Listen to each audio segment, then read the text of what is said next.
자, 안녕하세요. 박성필입니다. 자, 오늘 HLB 보도록 하겠습니다. 자, 지금 상황이 클래스 2로 기대감 일정이 미뤄지면서 급락이 나온 상태죠.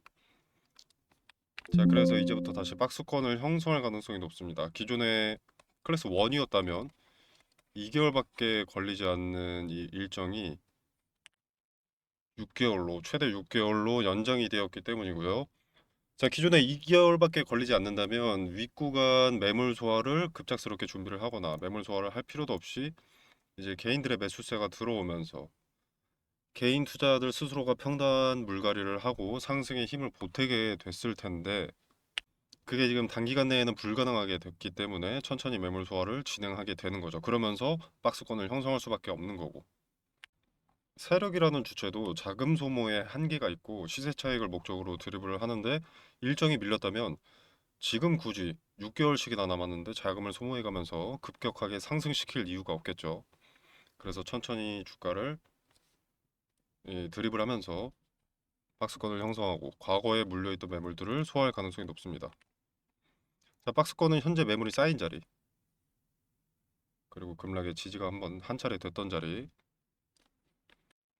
자, 그리고 요 회색선 장기 이평선 241선입니다. 이 241선과 이 매물이 많이 포진한 자리가 한 자리에 수렴되어 있습니다. 그래서 이 자리가 박스권 하단에 자리가 될 가능성이 높고요. 자, 위로는 이제 간암치료제 재제출과 리라프그라팀 NDA 소식에 기대감의 꼭대기였던 이 자리가 되겠죠. 그래서 이런 식으로 형성되지 않을까 생각합니다. 제 영상을 꾸준히 지켜보신 분들은 아시겠지만 박스권 하단과 상단을 특정할 근거를 갖고 있다면 이 안에서 분할 매도만으로도 수익성이 꽤나 높아집니다. 하단부터 상단까지의 갭이 플러스 27% 정도 되거든요. 그리고 이제 다수의 투자자들도 이 밑에서 지지받는 것을 확인하면 매수세가 다소 유입될 것으로 생각이 됩니다. 지금 매물 소화에 주어진 기간이 길기 때문에 천천히 소화할 가능성이 높아서 당분간은 좀 재미없을 것으로 생각이 되는데 기대감이 반영된 상태에서 기대감 상승분을 싹 빼지 않은 자체가 그렇게 리스크가 크게 있는 상황이라고 볼 필요까지는 없을 것 같습니다. 물론 기간이 미뤄졌기 때문에 아쉬운 상황은 당연히 맞는데 무너진 상황은 아니다.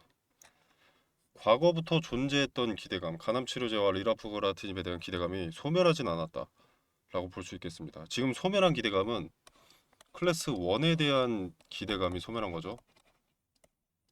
요거는 어긋나게 되었으니까.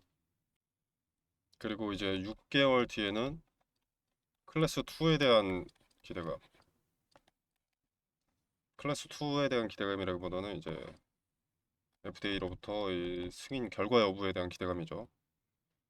그리고 이제 8에서 9개월 뒤로는 리라프그라티닙에 대한 NDA 기대감이 소멸할 차례죠. 물론 소멸 전에 기대감 반영이 앞전 순서고요. 자, 그리고 이게 만 6개월을 다 채워가는 때 상승하는 게 아닙니다. 뭐 만 8개월, 만 9개월이 다 채워갈 때 상승하게 되는 게 아니죠. 이런 윗구간의 매물들을 소화를 미리 해야 되기 때문에 그 한두 달 전부터 추세 자체가 반전되기 시작합니다. 그리고 제약바이오 특징이기도 한데 얘네는 제약바이오들은 뭐 FDA 관련해서 또는 뭐 식약처 관련해 국내 식약처 관련해서 보통 일정들이 잡혀 있습니다. 그 일정들이 잡혀 있으면 그 일정에 가까운 시기에는 급등하는 것이 통상적이기 때문에 그 전에 미리 주가가 상대적으로 저렴할 때 매수하려는 투자자들이 많습니다. 그래서 미리 좀 주가가 움직이고 추세가 미리 반전이 되는 거죠. 자, 그리고 박스권을 형성한다고 했는데 과거에도 보면 박스권 상단의 매물을 소화하고 여러 차례 소화를 하고 이후에 장대 형봉이 뜹니다. 그죠? 자, 이때는 이 리라프라티닙 NDA가 1월 내라고 일정이 거의 정해져 있었기 때문에 매물 소화에 주어진 기간이 짧아서 좀 급격하게 올릴 것이다라고 말씀을 드렸었는데 말씀드린 대로 나왔다고 봅니다. 자, 아무튼 그래서 말씀드리고 싶은 건 박스권에서 상단 매물을 소화하는 흐름이 나오는가를 앞으로 지켜봐야 한다는 겁니다. 박스권 하단을 지켜주면서 상단의 매물 소화를 하러 가는가.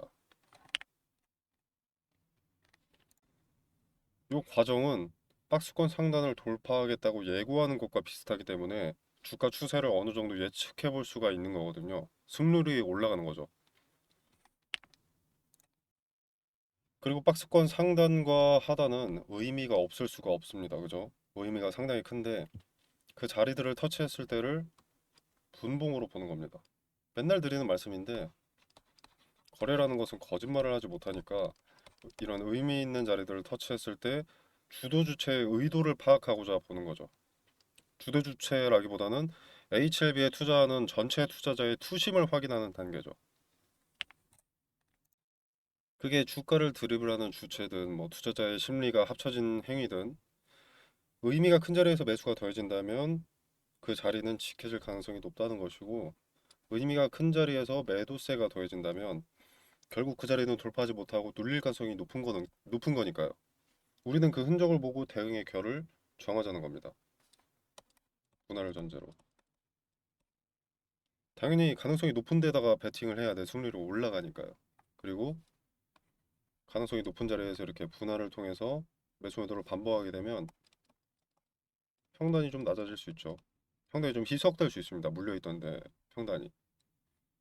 그리고 상대적으로 낮은 데서 사고 높은 데서 사면은 이익이 당연히 발생을 하겠죠. 분할이더라도 뭐 적더라도. 그리고 상대적으로 낮은 구간, 기대감이 반영되지 않은 낮은 구간에서 매수를 했다면 주당 단가가 낮으니까 수량도 좀 올라갈 수 있습니다. 그러고 나서 기대감의 이제 돌파, 기대감 반영 시즌이 오면 이익이 커지는 거죠. 자, 종목의 리스크, 기업의 리스크가 꽤 크다고 하더라도 기대감이라는 것은 반영될 수밖에 없습니다. 시간이 미뤄졌다고는 하나 관점을 달리 생각하면 유통기한이 늘어난 겁니다. 기본적으로 재료가 살아있는 종목입니다. 일정이 밀렸고 실망감에 매물이 나오면서 급락이 나왔지만 재료가 결국 살아있기 때문에 기대감이 살아있기 때문에 반등이 어떻게 보면 예정되어 있습니다. 자, 그렇다면 왔다 갔다 할 수 있는 요 박스권 내에서 저점 매수와 고점 매도는 너무나 큰 메리트이자 최소한의 리스크 아니겠습니까? 언젠가 돌파할 게 예정이 되어 있다면. 물론 돌파가 예정되어 있다는 말씀을 드리는 것은 아닙니다. 예단하고 투자를 해서는 안 되겠죠. 100%라는 것은 없습니다. 하지만 7월까지 지금보다 낮아질 가능성은 적고 그리고 이제 7월 간암치료제 클래스 2 결과 여부가 발표되기 전에 이 자리를 돌파할 가능성이 높기 때문에 이 분할 매도의 기회를 굳이 외면할 이유가 없다는 겁니다. 자, 배팅에서 승률이 높은 자리들, 압도적으로 가능성이 높은 자리가 있다면 무대형으로 승인을 기다리는 것보다는 이게 맞지 않겠습니까? 그리고 이 자리들은 과거에서 봤을 때도 의미가 있습니다. 자, 지금 저항 맞은 자리는 과거에도 지지의 흔적이 꽤 있죠. 하락하다가 이렇게 파동을 그리는 어떤 기준이 된 자리들 뭐 여기도 있고 그리고 하단은 이 자리인데 이 자리는 뭐 과거에 이렇게도 있고요. 저항을 받기도 합니다.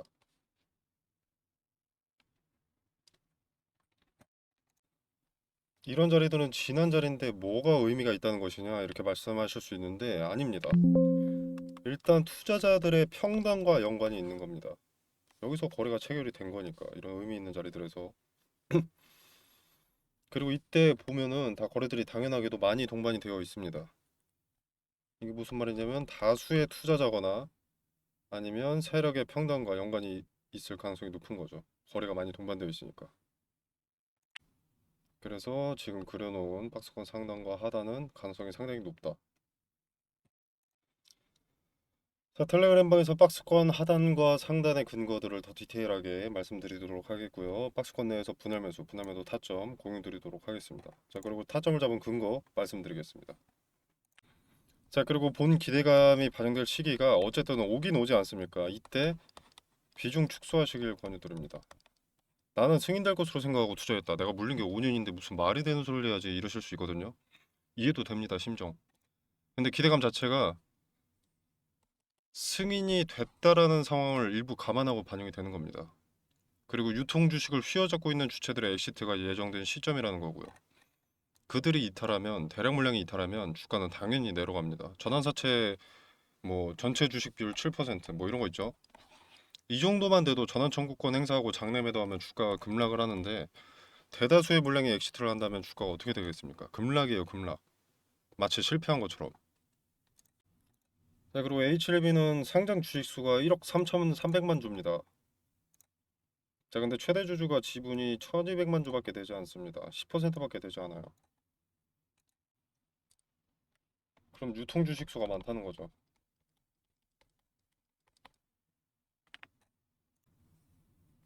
유통 주식 수가 많다는 것은 기대감에 기대감이 반영되고 이후에 소멸됐을 때 급락을 가져올 엑시트할 물량이 압도적으로 많다는 것을 의미합니다.